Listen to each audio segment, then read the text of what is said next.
बिस्मिल्लाहिर्रहमानिर्रहीम। आज के प्रोग्राम के साथ मैं हूं नसरुल्लाह मलिक।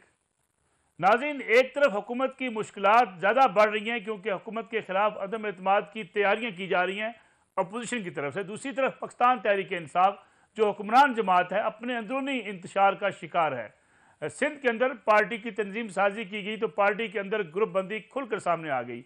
हलीम आदल शेख जो इस वक्त अपोजिशन लीडर हैं सिंध असम्बली में पाकिस्तान तहरीक इंसाफ के, उन्होंने नायब सदर के ओहदे पर काम करने से इनकार किया और कहा है कि वो एक कारकुन के तौर पर अपना काम जारी रखेंगे।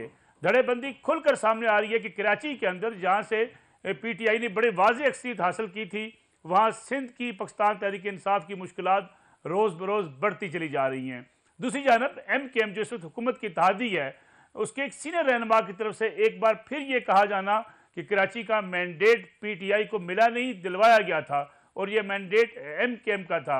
इस लिहाज से आने वाले दिनों में MKM की क्या पॉलिसी होगी, MKM किस तरफ जाएगी, अपोजिशन का साथ देगी या हुकूमत के खिलाफ जो हल्की फुल्की वो गोलाबारी करती रहती है इसी के साथ हुकूमत की इत्तेहादी बनी रहेगी, ये भी अहम सवाल है। उसके साथ साथ गिरफ्तार सहाफ़ी मोहसिन बेग का मामला, हुकूमत उस जज के खिलाफ भी कार्रवाई करना चाहती है जो अपनी मर्जी का फैसला न दे, जो हुकूमत के फैसले को तस्लीम ना करे और छापे को गैर कानूनी करार दे, उसे भी हुकूमत समझती है कि उसके खिलाफ कार्रवाई की जानी चाहिए।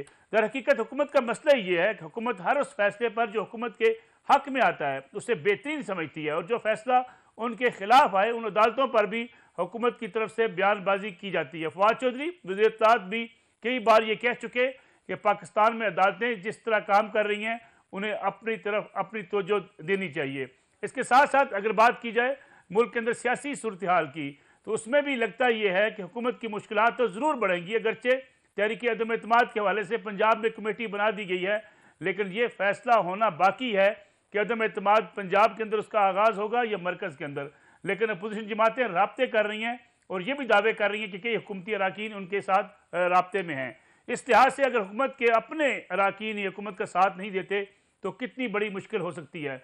फिर अगर हुकूमत अगर किसी को गिरफ्तार करती है तो उसकी बिना पर भी हुकूमत के ऊपर दबाव कितना बढ़ेगा, ये भी आज के प्रोग्राम का मौजू का। साथ साथ हमारे साथ मौजूद होंगे MKM के सीनियर रहनुमा और उनके साथ सीनियर सहाफ़ी तज़कियाकार जनाब मज़हर अब्बास साहब।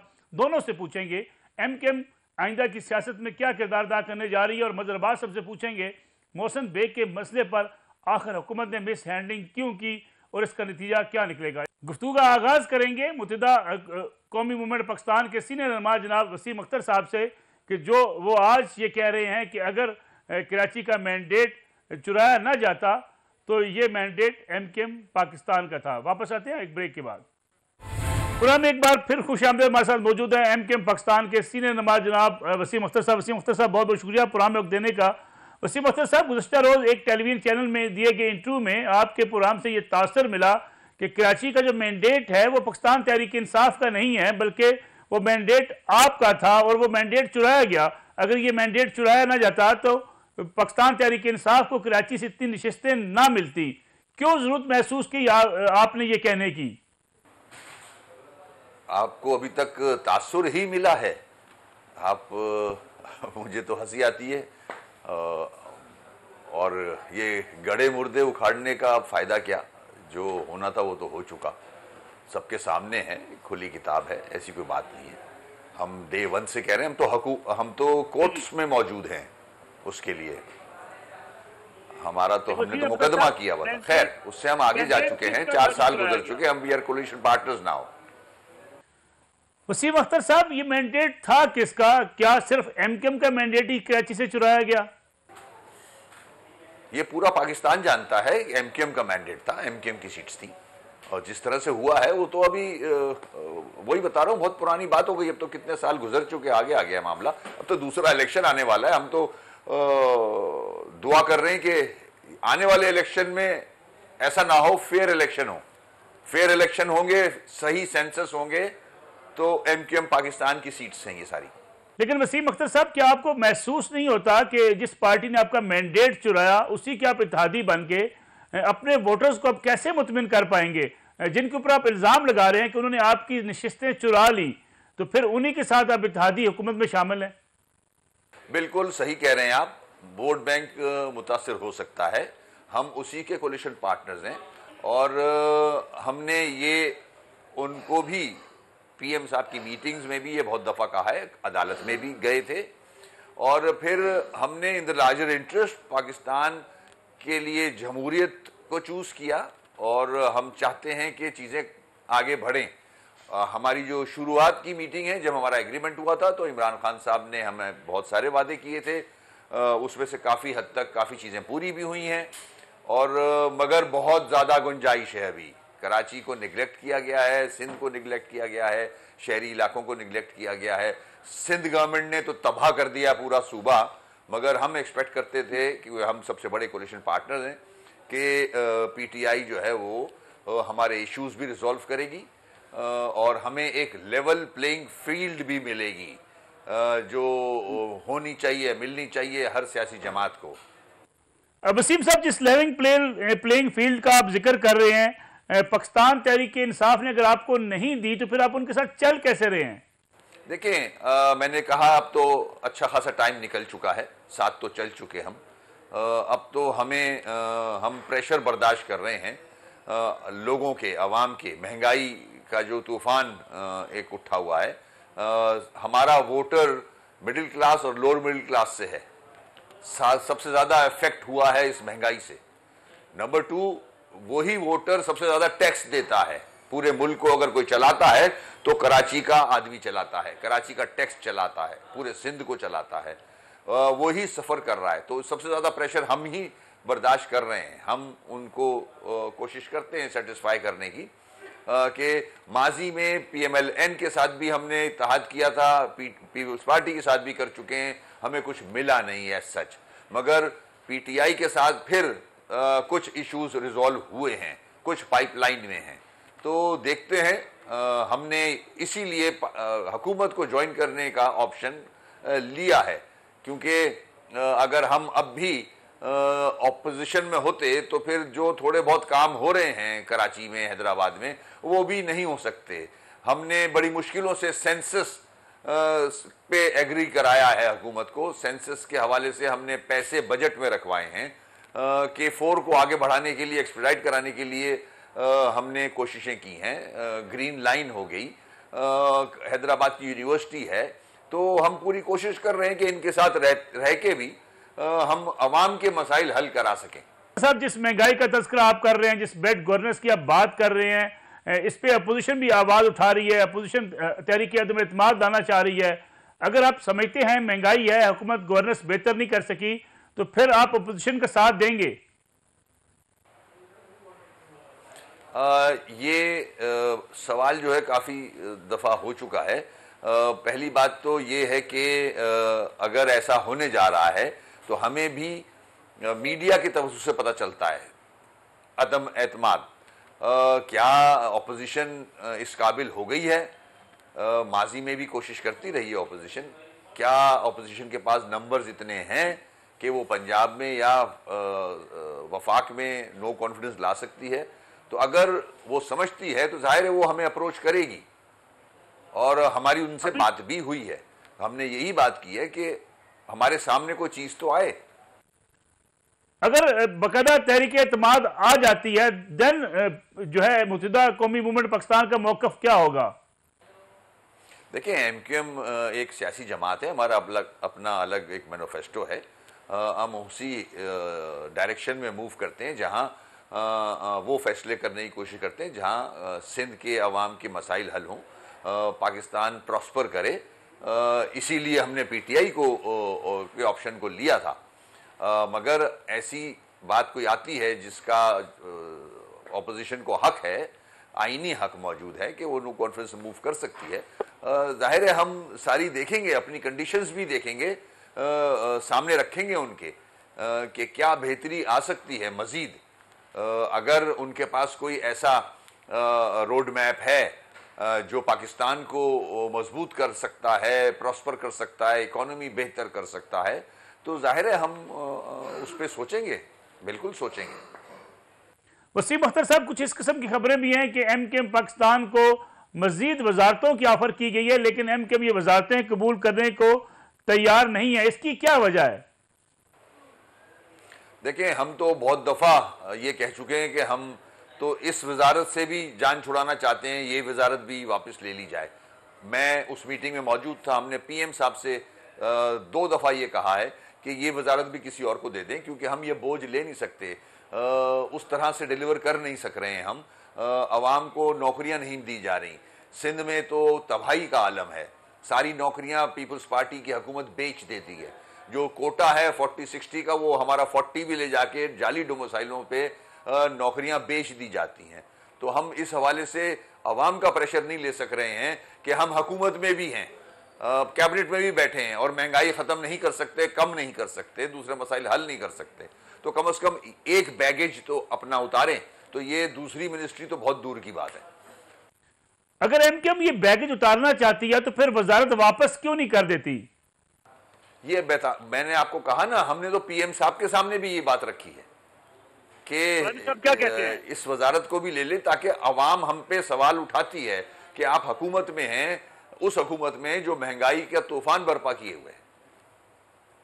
पुरान एक बार फिर खुशामदीद हमारे साथ मौजूद है एमकेएम पाकिस्तान के सीनियर नुमा जनाब वसीम अख्तर साहब। वसीम अख्तर साहब, बहुत बहुत शुक्रिया पुरान में वक्त देने का।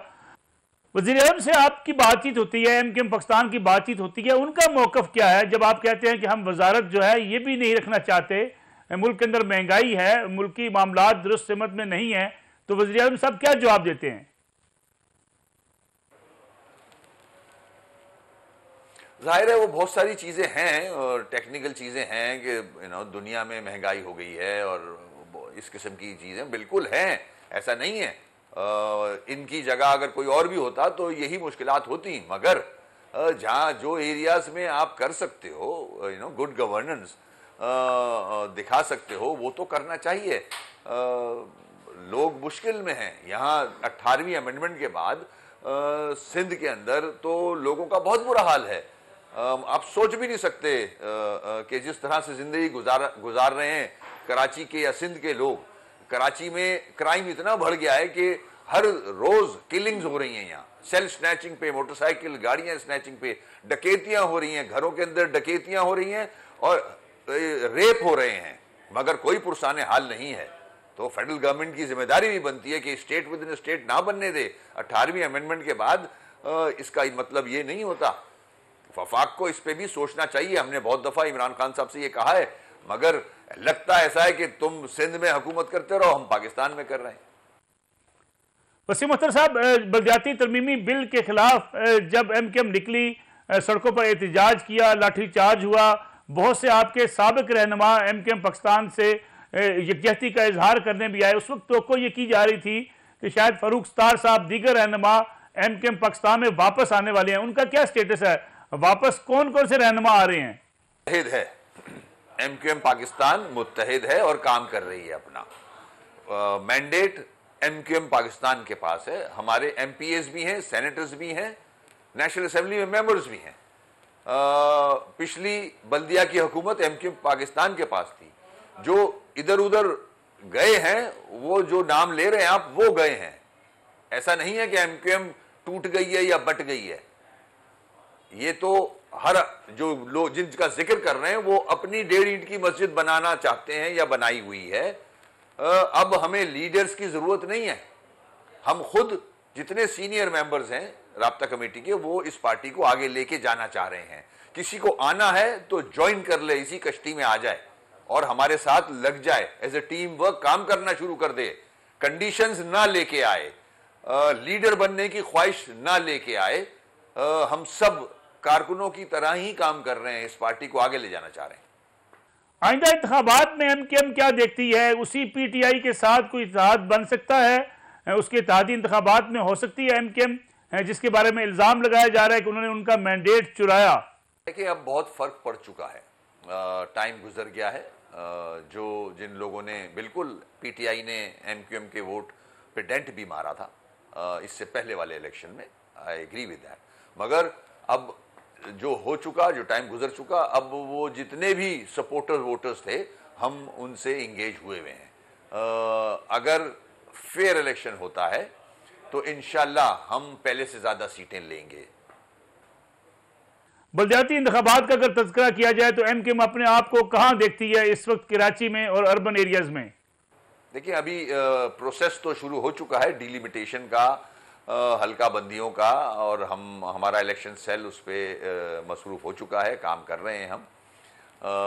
इंशाल्लाह हम बल्दिया की हुकूमत MQM के पास ही रहेगी, इंशाल्लाह हम ज़्यादा सीटें लेके कामयाब होंगी। का वक्त हुआ है, ब्रेक से वापस आएंगे, बात करेंगे सहाफ़ी मोहसिन बेग की गिरफ्तारी और उसके बाद से होने वाले जो इस वक्त माहौल बना हुआ है, ख़ास तौर पे मीडिया की आज़ादी की बात की जाती है, साथ साथ हुकूमत ये कहती है कि मीडिया को रिस्पांसिबल होना चाहिए। लेकिन अगर हुकूमती ज़ोमा, हुकूमती अकाबरीन TV चैनल्स पर बैठ कर ज़ुमैनी गुफ्तगू करें, इल्ज़ामात लगाएं, तब उन्हें शायद कोई नहीं पूछता। लेकिन अगर कोई अपोजिशन के रहनुमा या अपोजिशन की बात करने वाला कोई बात ऐसी कहे जिस पर हुकूमत को एतराज़ हो, तो फिर पैमरा भी एक्शन में आता है और ऐसे ऐसे गैर कानूनी तरीके इख्तियार किए जाते हैं कि TV चैनल्स की नशरियात बंद करा दी जाती हैं। इस पर बात करेंगे। एक ब्रेक के बाद हमारे साथ मौजूद होंगे सीनियर सहाफ़ी तजियाकार जनाब मज़हर अब्बास साहब। पूरा में एक बार फिर खुशामदीद, हमारे साथ मौजूद है सीनियर सहाफ़ी तजियाकार जनाब मज़हर अब्बास साहब। मज़हर अब्बास साहब, ये बताइएगा कि अगर हम तज़किरा करें मोहसिन बेग साहब के केस के हवाले से, स्पेशली जिस किस्म के हुकूमती बयानात सामने आ रहे हैं, हुकूमत आखिर चाहती क्या है? क्या हुकूमत का ये किरदार होना चाहिए? शुक्रिया मलिक साहब। देखिए, हुकूमत ने इस केस को बहुत मिस हैंडल किया है। आप इसके पहले थोड़ा सा पीछे चले जाएं, जो न्यूज़ 1 का प्रोग्राम था उसमें चले जाएं। उसमें मिस्टर मोहसिन बेग साहब ने, या ओवरऑल प्रोग्राम के जो कंटेंट है उससे मैं एग्री नहीं करता।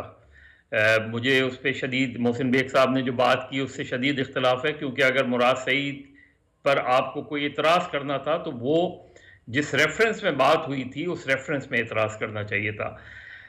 अब होना क्या चाहिए था? होना ये चाहिए था कि मुराद सईद साहब जो है वो न्यूज़ 1 पे या मोहसिन बेग साहब पर केस करते, और केस क्या करते? डिफेमेशन का केस करते ना, क्योंकि उन्होंने उनकी हतक की है, हतक इज्जत का केस करते उनके ऊपर। तो उन्होंने वो केस तो नहीं किया, वो उन्होंने किया साइबर क्राइम का केस।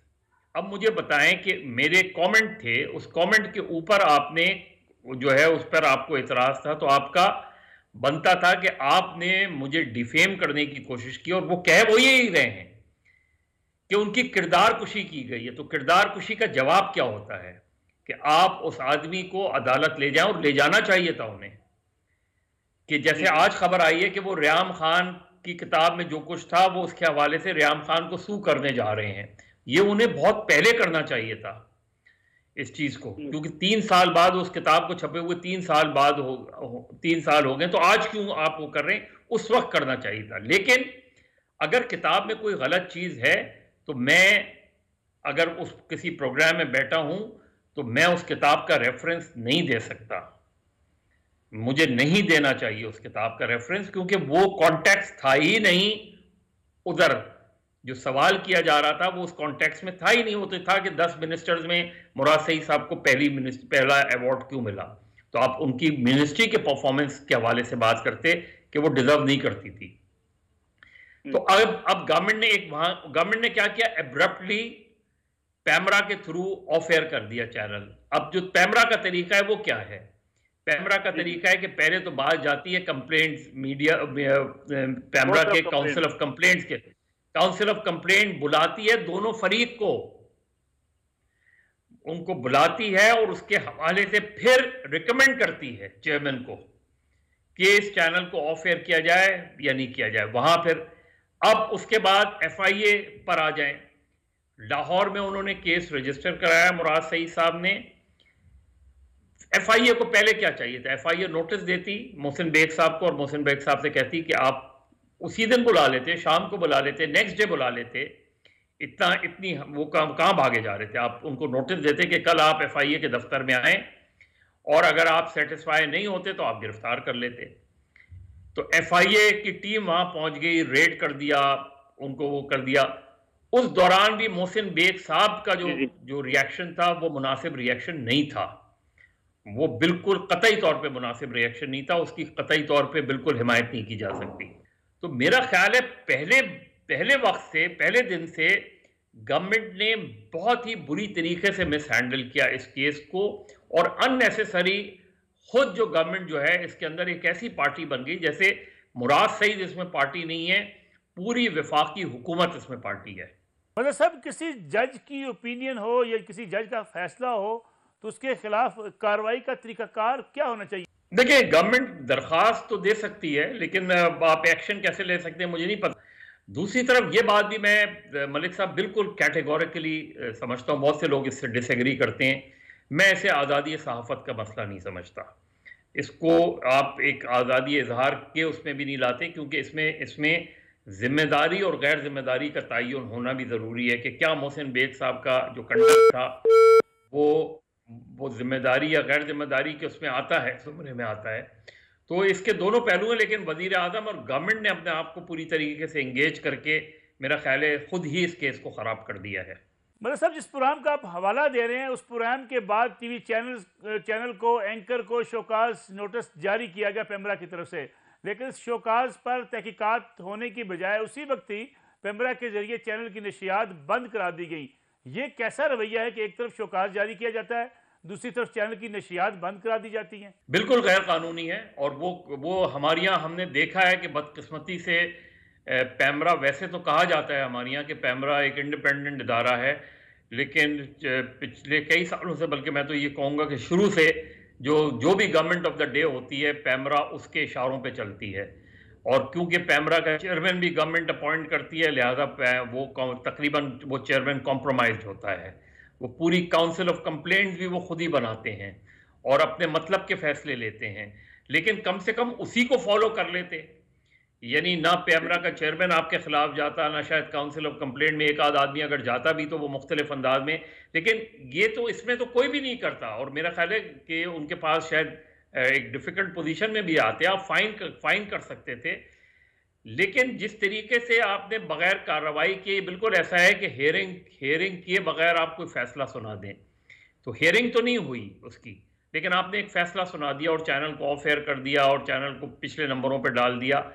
लेकिन इसके साथ ही मलिक साहब, ये बहुत ज़रूरी है, हम और आप जो है जिस जर्नलिज्म में काफ़ी सालों से रहे हैं, हमें कहीं ना कहीं रिस्पॉन्सिबिलिटी, कहीं ना कहीं लाइन ड्रॉ करनी पड़ेगी। अगर आप लाइन ड्रॉ नहीं करते तो आप दूसरों को मौका देते हैं कि वो आप ये इस तरह की चीज़ों से फ़ायदा उठाएं। तो हमें कहीं ना कहीं एडिटोरियल कंट्रोल्स करने पड़ेंगे, कहीं एडिटोरियल कंटेंट पे नज़र रखनी पड़ेगी। हमें देखना पड़ेगा कि अगर कोई गेस्ट आके इस तरह की बात करता है तो वो ये होस्ट की रिस्पॉन्सिबिलिटी होती है कि उस चीज़ को चेक करे। अगर होस्ट भी नहीं करती, रिकॉर्डेड शो हो रहा है, कोई चीज़ रिकॉर्ड हो रही है, उसके बाद भी अगर वही चीज़ उसी तरह चली जाती है तो फिर मेरा ख्याल है जिम्मेदारी बनती है चैनल की। तो ये इन चीज़ों का हम बहुत से प्रोग्राम्स में हम देखते हैं कि इन चीज़ों का हम ख्याल नहीं रखते, कुछ चैनल्स रखते हैं यकीनन। इस तरफ भी हमें तवज्जो देने की ज़रूरत है। हम ये कह के आगे नहीं बढ़ सकते कि जी मैंने तो बात नहीं की, गेस्ट ने बात कर दी थी। नहीं, ऐसा नहीं हो सकता। अगर मेरा शो है, नसरुल्लाह मलिक साहब का शो है, उनके शो में अगर कोई मेहमान आके इस तरह की गुफ्तगू करता है तो ये मलिक साहब की जिम्मेदारी है कि उनको वहाँ रोकें, और अगर वो फिर भी नहीं रुकते तो उनको, अगर रिकॉर्डेड शो है तो उनकी वो चीज़ रोक देनी चाहिए। मतलब साहब, अगर हुकूमती वुज़रा के बयानात को देख लें, हुकूमती अकाबरीन को देखें, टीवी चैनल्स पर बैठ कर अगर हुकूमती अकाबरीन ज़ुमैनी गुफ्तगू करें, लोगों पर इल्ज़ाम तराशी करें और बड़े बड़े इल्ज़ाम लगा दें, तब ना पैमरा एक्शन में आता है, ना उनके खिलाफ कोई कार्रवाई की जाती है, ना सोशल मीडिया पर उनके खिलाफ कोई कंपेन चलती है। मैंने इसीलिए कहा मलिक साहब कि पैमरा जो है वो गवर्नमेंट की एक तरीके से वो मिनिस्ट्री ऑफ इंफॉर्मेशन की एक्सटेंशन है। पैमरा जो है इस वक्त मिनिस्ट्री ऑफ इंफॉर्मेशन की एक्सटेंशन बन गई है, इसलिए वो अपने एक इंडिपेंडेंट फोरम के तौर पे काम ही नहीं करती। और ये वो चीज़ें हैं कि जिस तरीके की ज़बान हमारे यहाँ इस्तेमाल होती है, चाहे वो सियासतदान इस्तेमाल करें, बाद औक़ात हमारे दोस्त, सहाफ़ी दोस्त भी इस्तेमाल करते हैं, उन चीज़ों को रोकने का सबसे अच्छा तरीका एक ताकतवर मजबूत डिफेमेशन कानून की ज़रूरत है इस मुल्क में। और इस मुल्क में उस डिफेमेशन लॉ को लाने को कोई तैयार नहीं है। उसमें उन पे वज़ीर आज़म पे ये जिम्मेदारी। अब वज़ीर आज़म ने जिस तरीके से दिलचस्पी इस केस में ली, उस तरीके से वज़ीर आज़म ने दिलचस्पी ARY वाले केस में क्यों नहीं ली? ये कहा गया कि जी उन्होंने नोटिस दे के ठीक है मुअत्तल हो गए ना, उसके बाद क्या हुआ? उधर तो बहुत खौफनाक सिचुएशन थी ना, उधर तो बाकायदा उनके कपड़े उतार के उनकी वीडियो बनाई गई थी। उन ऑफिशियल्स को अब तक डिसमिस क्यों नहीं किया गया? क्यों नहीं बरतरफ किया गया अब तक उनको? उसमें उनके खिलाफ FIR क्यों नहीं कटी? वो लोग क्यों नहीं गिरफ्तार हुए? उस वक्त उस तरफ तो वजीर आजम ने बस एक नोटिस ले लिया, वो भी बकौल ARY के उन्होंने नोटिस ले लिया, उससे आगे क्या बात हुई है? तो मेरा ख्याल है ये इन चीज़ों को हमें देखने की ज़रूरत है। वहाँ भी कुछ प्रोफेशनली कमज़ोरियाँ थीं उस एयरवाई एपिसोड में भी, इधर भी बहुत ज़्यादा कमज़ोरियाँ थीं। इन चीज़ों को, उन कमज़ोरियों को रोकने की ज़िम्मेदारी मेरी, आपकी, मीडिया बॉडीज़ की, ओनर्स की बॉडीज़ की, सहाफ़ियों की बॉडीज़ की बनती है। मेरा ख़्याल है हमें अपनी अपनी कम से कम कहीं जो है अपना केस मज़बूत करने के लिए इन चीज़ों पे गौर करने की बहुत ज़रूरत है। मज़हर अब्बास साहब, आपको याद होगा रेहाम खान साहबा की किताब जिस वक्त मंजर आम पर आई, उस वक्त भी रेहाम खान के खिलाफ भी एक कंपेन चली, इल्ज़ाम तराशी होती रही, दोनों तरफ से इल्ज़ाम तराशी होती रही, लेकिन किसी ने कानूनी तरीक़ाकार इख्तियार नहीं किया। अब 3 साल बाद ये कहा जा रहा है कि उनके खिलाफ भी हत्या की इज़्ज़त का दावा किया जाएगा। हुकूमत ने तब ऐसा फैसला क्यों नहीं किया कि जब रेहाम खान की किताब सामने आई उस वक्त उसको चैलेंज क्यों ना किया गया? ये तो ज़ाहिर है, फिर उन्होंने खुद ही डिले किया, एक चीज़ को खुद ही डिले किया। ये किताब यकीनन ऐसा नहीं हो सकता कि किताब उनकी नज़र से ना गुज़री हो, किताब उनके लोगों की नज़र से ना गुज़री हो, लेकिन उस चीज़ को इग्नोर कर दिया गया।